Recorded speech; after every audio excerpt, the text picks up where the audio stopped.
Hello, and welcome to our show for the love of animals. We're so glad you joined us today. I'm Darlene Pigford with Angie. And I'm Greg Bauer, and Wicked is back with us today, too. And I want to tell viewers about a couple of upcoming shows. Okay. We've got the Christmas show coming up, and also we're trying to put together some shows on cat behavior. Ooh, hear that, Angie? Yeah, you be on your good behavior. So anyway, what do we have today, Darlene? Well, we have a new addition to Paducah, Greg, that the community is very proud of. We have our dog park. So why don't you introduce the people that are in charge of this new venture? Sitting to Darlene's right there is Amy Clark, who's the recreation superintendent for the Paducah Park Services, and next to her is Mark Thompson, who is the director of the Paducah Park Services. And we'd like to thank you both so much for coming by today to tell us about the dog park and educate our viewers. And so glad to be here. Yeah. Well, first, do either of you have a fur family? Yes, I do. I have a half Basset, half Lab. Actually, she loves the wife more than she loves me.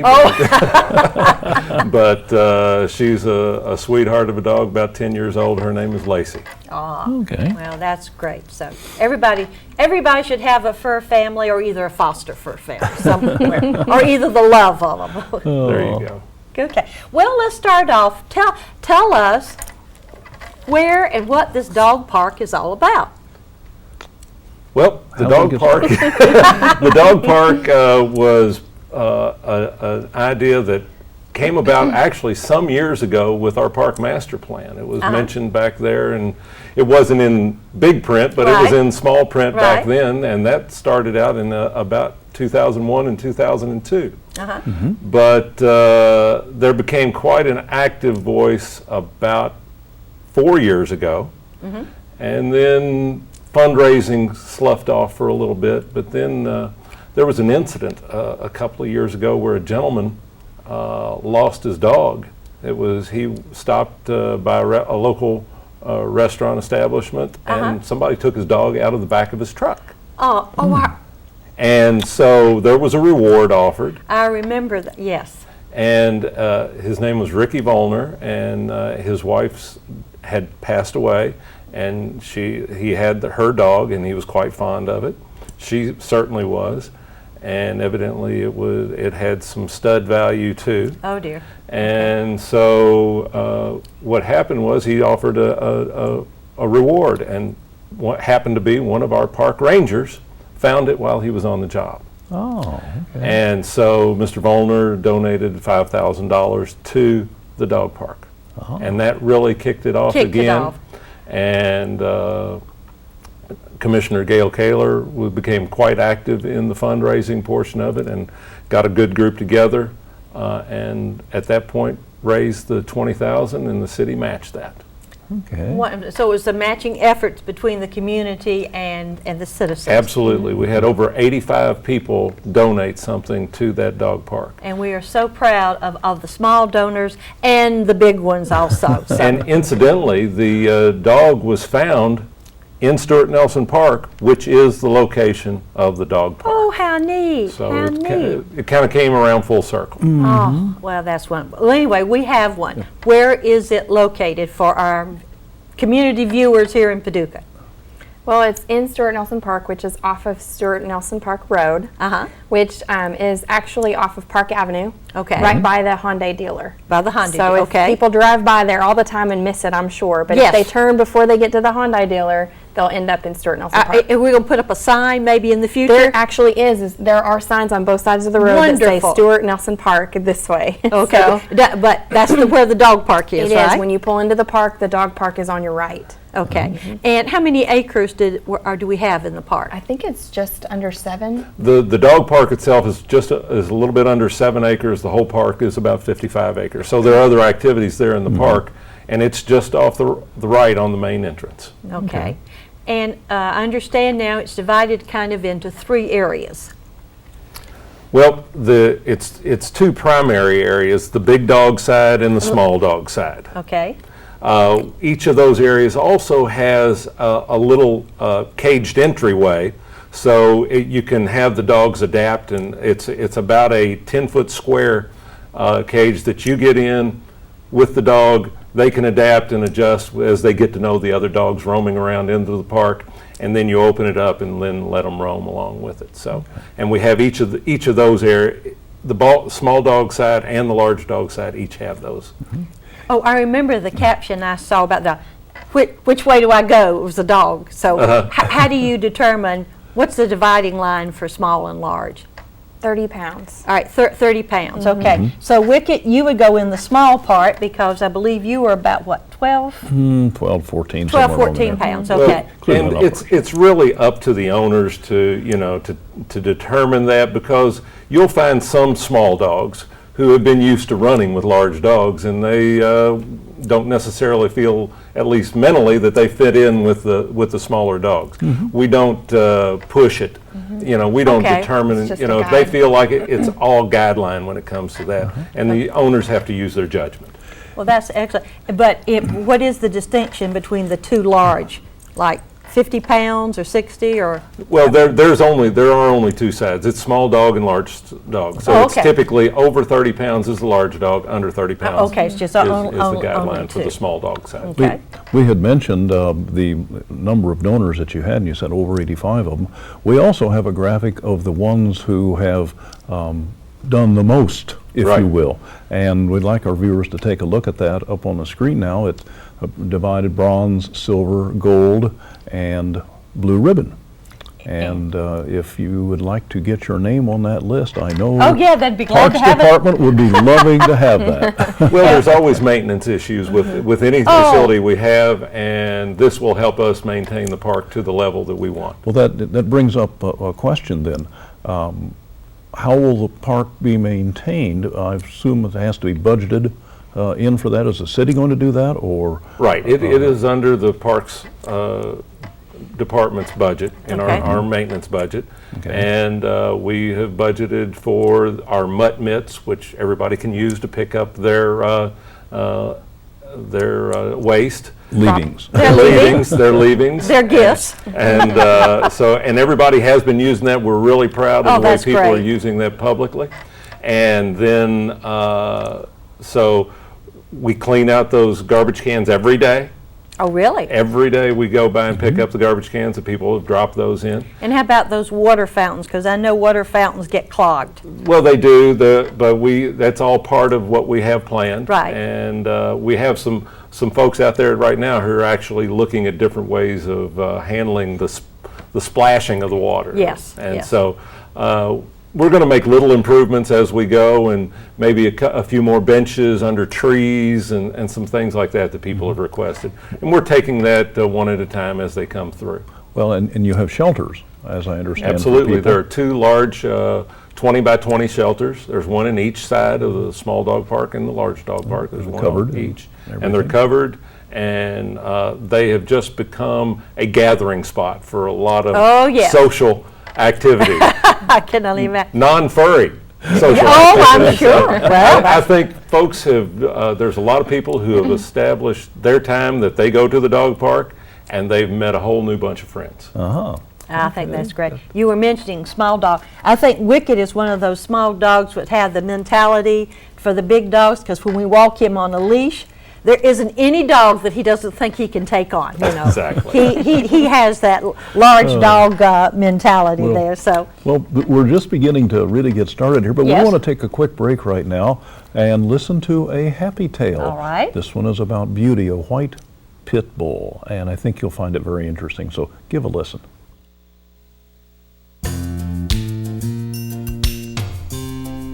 Recently, a lady found a white pit bull in her subdivision. She at first thought the dog was lost, so she posted the dog's picture on her Facebook page hoping to find the owner. She then gave the dog the name of Beauty. She noticed the dog's eyesight wasn't too good, and after several days of keeping her, she decided to contact animal control to pick her up. They did, and while she was at the shelter, Beauty got 2 detached retinas, leaving her blind. Fortunately, a beautiful family decided to give her a chance at a forever home. Now Beauty has her own little girl, Amanda, to love. Beauty's favorite companion is a duck. She sleeps with her every night.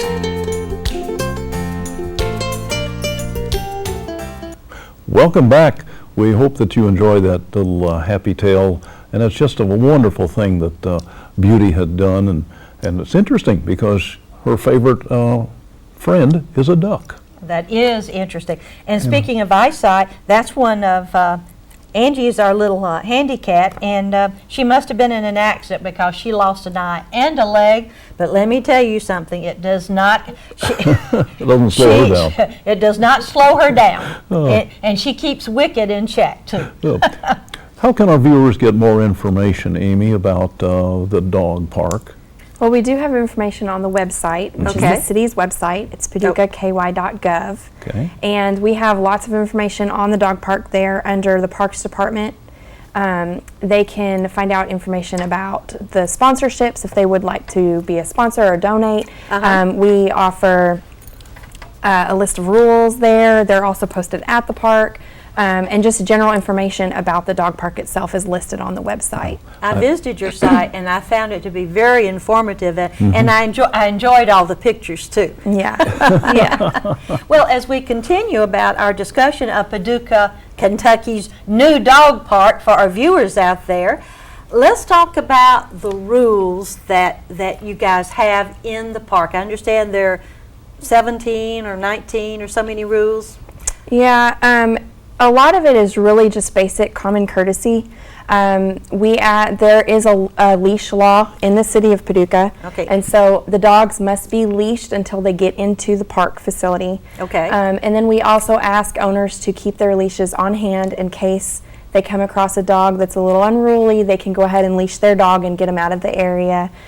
So we do ask them to keep those on hand. We ask them to pick up after their pets with using the mitts that we provide at the entrances of both parks. We ask them to not bring in any dogs that are aggressive or any female dogs that might be in heat. Oh, that's an excellent group. Yeah, so there's just a lot of rules like that. They're not allowed to bring any food in unless it's just like dog treats. They can bring that in, but no food, no human food or water or drink. Those are the main ones. It's mostly courtesy. Right. Yeah. But now I can't bring in any water for myself. You can bring in water, but you can't bring in like Coke. Or a chicken sandwich. Right. Because we've, I understand. I know if my dog were in there and there's a chicken sandwich up on the picnic table, I think the chicken sandwich would be gone. Right. Oh, I agree with you 100%. Or there might be a fight among some animals for a chicken sandwich. That's right. And you also have to, about picking up your we do provide mutt mitts. Mutt mitts are a plastic specific bag that is used to pick up the waste. And the whole process, and those are actually made here in Kentucky. And so it's a Kentucky business, and it's a nice cover on your hand so you can pick things up cleanly. And we also ask people to, we know dogs like to dig. Right. So one of the rules is to please fill in holes that your dog may dig, just to help us maintain the grounds and keep things nice. So I have to bring my own shovel? No, just kind of filling in. And of course, the dog is not allowed to bring in bones either, are they? Right. No. It would just be treats, regular treats, or anything else like that. We don't need anything that they might start a fight over. How about dog toys? They can. A lot of people bring tennis balls and things that dogs who do chase and things like that, they can bring their own. But we ask them not to leave them because we can just get cluttered if we don't do that. Same with the bowls that people bring for watering. Sometimes they've forgotten them and left them there. And I understand that, but we ask them to go ahead. Anything you bring in, it's kind of like our Greenway Trail and other parks. We try to leave no trace. If you bring it in, bring it in, take it back out with you. Okay. Speaking of toys, Wicked will fight you over his squeaky toys, so I don't. You don't want the dogs fighting over their favorite toys either. You don't. So, yeah, here it is. There it is. Yeah. Now, as far as the park goes, then you have a chain link fence around everything, and they're separated, of course. How high? Just a curiosity, how high is the chain link fence? The chain link is 4 feet high. 4 feet high. Okay. 4 feet high. And I said we do have two areas that are entryways that are enclosed themselves. Right. And so it really makes things easier if there is an aggressive dog or something happens. We find out that one you know, an owner may not know dogs in heat or something, that Right. we can corral these dogs and separate them, and then people can easily take them home. One of the other courtesy items that we always talk about, and it's particularly deals with the corrals and getting dogs in and out, is just like when you're if you've been out on a farm. If you go, if the gates close, when you go through it, make sure you close the gates. Close the gate, yes. Close the gates in, close the gates out, and always do that. It's common courtesy. Yeah. Yeah, and adding to that, I think another common courtesy, let's suppose I'm at the park and I'm walking and then I see something, and I as a dog owner will go get a mitt and I will pick it up and put it in the trash for you because I don't want to step into it. True, true. And there's some people, you know, people are down at the under a shelter or something. They may not actually even see their dog. And most of them, I would say 99.9% of the people don't mind being reminded that their dog may have dropped something. Yeah, right. And as you said, that it's a social structure underneath those shelters. Yes, it is. So you might not know your dog went. That's right. But if it got to be too much of a problem and I had to do it every time I was there, who could I call and say, hey, there's a problem out here? Well, you can call our parks office. Okay. If there's an issue like that. Or real serious something. If there's a serious incident going on anywhere in any of our parks, call 911. Absolutely. But if there's something that we might be able to take care of by establishing rule or asking our park rangers to come by and take a visit, something like that, we'll do that. You know, and I don't want this, we used a fairly strict rule when we developed our skate park. We are not going to allow any vandalism. If it is, we're going to close it. Right. And until things can be handled and straightened out. If people just stopped picking up, nobody wants to come. So we'd close it until we got some observers or something to take care of that. This is an honor system, and and everybody's really working towards that end, and we don't want to have to establish any more stricter rules. Well, pet people are wonderful people. They are. They really Dog and cat people. Exactly. Well, and most people, I think, kind of help police it too. Exactly. All right, but if I wanted to call and give you a compliment, what telephone number would I use? You can reach the Parks office at 444-8508. Okay, and that's the 270. Yes, 270. Okay, and do you have any other method of communication for the Parks Department? We also receive emails. Okay. Our email is parkinfo@paducahky.gov. Okay. And that's just a general inbox. Right. And that's checked on a regular basis. And the city does have a Facebook page. That's right. So if you've got Facebook, Twitter, we have both of those, and people can leave us notes on those too. Oh, that's wonderful. And I'm sure that will be, hopefully viewers out there, lots and lots of compliments, okay? And we've received them. It's been That's it's been wonderful. one of our most successful startup and complimented programs. Well, and I think the other thing that helps with it is that you have a number of donors who contributed, so a lot of people have a stake in seeing that it's successful. They've developed an ownership, that's for certain. Yeah. Well, we need to take a short break time now. just flies. Is it already time for tell you. Oh, goodness. To give a listen to another happy tale. Okay. And this is one of the more unusual names I've heard, Octoby. Okay. I think I figured out where the name came from, but see if you viewers can figure out what I did. Give a listen. In March of 2011, we got a black Cocker Spaniel from Christy Bell. She had rescued him from the Humane Society.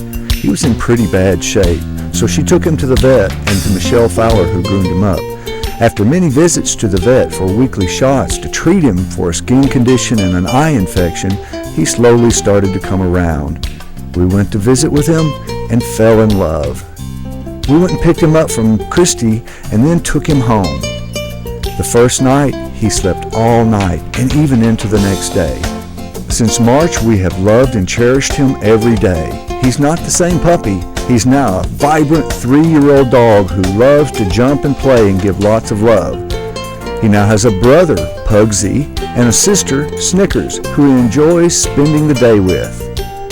He's a huge light and love to us. We've really bonded with him, and he loves to go for rides with us in the truck. We are so thankful for the chance to raise this sweet fur baby. He gets a second chance at life now. Thank you, Christy Bell. Welcome back. We hope you enjoyed that show, and I'll let you think about, did you figure out where the name of that? We'll give you to October, okay? Okay. Anyway, the two happy tales we had today were compliments of Lourdes Spencer, who is, with her son Eric, have published a newsletter that's being distributed throughout the community. Right. And the name of the newsletter is what, Darlene? Paws for a Claws, and it looks like this. And I tell you, you better get them fast because they go at Hannon Plaza here in Paducah, Kentucky. They go really fast. But our thanks to these two volunteers who are putting out this newsletter to help shelter and stray animals find homes. And we want to thank them for the two happy tales about these two dogs, which is appropriate for our dog park show, don't you think, Greg? Absolutely, absolutely. And they also have interesting little articles in there of tips for pet owners and that sort of thing. So it's very interesting. It's a free publication Yes, just for picking it up. So and it comes out every 2 weeks, and you'll find it at your local grocer, the doctor, and the major shopping centers. So we also want to tell our viewers that we have now arrived. What's that, Greg? Our show now is on YouTube. Oh, that's right, Angie, you're on YouTube. And if you go to, of course, you know our website, www.paducah2.org/video clips/animals, which is the college website. Right. But it is also now at www.youtube.com, and do a search on For the Love of Animals, Paducah. Paducah. And you That's spell Paducah, Paducah. Right. And we're also on Facebook now. Oh, that's right. And all you have to do is go to Facebook and search for Paducah 2, and you'll find a number of our shows on there also. So and actually, Greg, there are two great shows there about dog training and dog behavior, right. done by one of our local people, Sally Moore. And it's a wonderful show. So you might want to take a look at those before you go to the dog park, because she gives a lot of wonderful suggestions. Right. How's that for a TV plug, Greg? Okay. Well, that's great. We'd like to welcome our viewers back to Mark Thompson and Amy Clark from the Paducah Parks Service, who we're talking about the Paducah Dog Park today. Which we are very proud of. Yes. So. Tell us a little bit about this bone business. What's that all about? Well, that just provides people the opportunity to have a memorial for a pet that they may lost, or in honor of somebody that was a dog lover. They can buy these dog bones that we hang on the fence with an engraving of whatever they want to put on there. We've had people purchase them for lost pets. We've had people purchase them for just favorite pets that they have. We've also had them purchased in memory of people who have passed who were pet lovers. Pet lovers. So it's kind of just a very inexpensive way for people to take part in providing this dog park for the community. What is the cost of one of those? They're $40. $40. And what does one look like? They are in the shape of a dog bone. How big are they? They're about 3 inches by 2 inches. Okay, all right. Okay. And in fact, I think there's a picture of them up on the screen at this point. And then they hang on the fence next to the entrances as you walk in. And about how many characters do you think they could?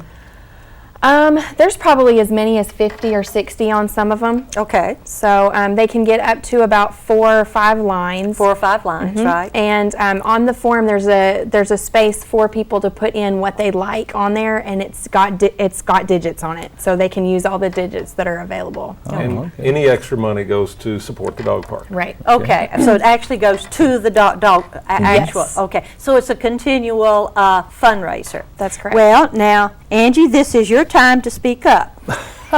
We have quite a herd of kitties at home that Wicket lives with. 10 of them. And 10 of them. And they got together, they decided that Mr. Wicket ought to be on your fence.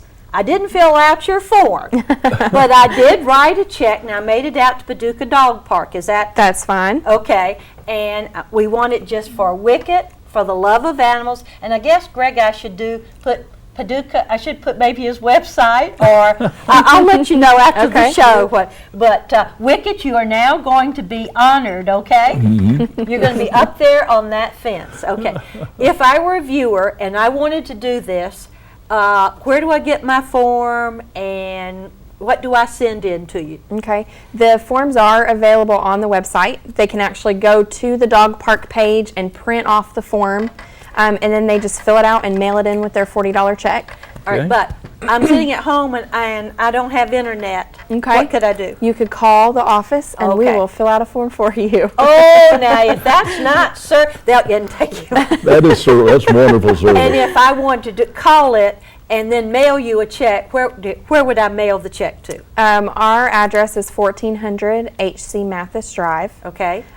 Or we have a P.O. Box. 7265. 7265. Paducah, Kentucky, what? It's 01 42001. Yes. At the office, the 1400 HC Mathis is 42001. Okay. The post office is 42002. Yes. Okay. All right. We don't want to lose those checks in the mail.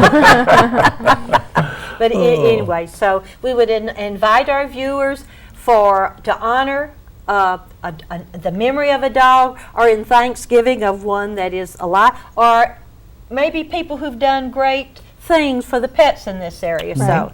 Exactly. I think that's a wonderful idea. We would even take a cat. Well, I was going to wonder. In honor of a cat. We would take it in honor of a cat. Well, Angie says, well, when she has her kitty corner, she'll probably do that. There you go. Okay. Well, it's getting awfully close to having to close down, unfortunately, because we're just getting going in good shape. But we'd like to ask, what one point would you like our viewers to remember about our show today and about the dog park? About Paducah, Kentucky's dog park. Well, it's open to all, and you don't necessarily even have to be a resident inside the city limits to come and use it. Okay. We want to encourage everybody to come by. I know the mayor even brought his grand dog in from Nashville, was into the dog park one day. Okay. And it's open to all, and it's just, remember, be courteous, think of others when you're using the dog park, and it'll be there for years to come, and I hope you enjoy it. I think those are wonderful suggestions, Mark, and we'd like to thank you and Amy both for coming down and sharing all this good information with us today. It's been a whole lot of fun and a real eye-opening experience, I think, for our viewers if they didn't know that about the dog park. But hopefully all of our viewers have been there already. And if you don't have a dog, you can go out there and listen, pet people are the easiest friends to make. Exactly. So if you just want to go out and see it, you can do that. But remember, the dogs are on a leash up to the time they get there, and no food or drink except water, right? Okay. And one thing we have not touched on is the time that it's open. I thought about that. Tell us. It's open at 6 in the morning Okay. to 9 o'clock at night. Okay. Okay. And eventually there'll be lights? There are some perimeter lighting just on the roadway. Okay. At this point, we don't know if there's going to be lights, but as winter comes, it may be a little closer to dark, but it'll be up to it's up to the owner. Almost kind of like sunrise to sunset. Yeah. Right. Yeah, Well, we are certainly proud of Paducah, Kentucky's new dog park, as we are proud of Paducah, Kentucky, right? In closing, Darlene. I'm Darlene. No, I'm saying to you, Darlene. Okay. I'm Greg, and I'm Darlene. And we want to tell our viewers again what we tell you every time. Please remember, give your pet a little extra love today and every day. See you next time. Take the dog to the dog park. Bye.